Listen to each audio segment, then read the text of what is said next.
you searched for how to buy shares of Pearson. Pearson is an education and publishing company that trades on the LSE PLC under the ticker PSON.L, and this video is for educational purposes only, not financial advice. To buy shares, you need a broker, and I will use eToro as an example to show the process. After registering, you must verify your account, usually with an ID document, and add funds before you can place a trade.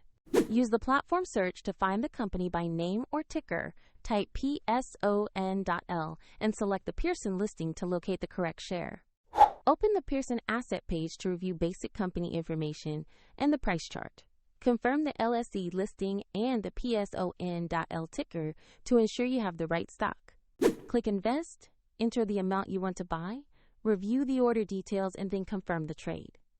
If the market is closed, the order may be queued until it opens, and if you lack funds, the platform will prompt you to add them before confirmation.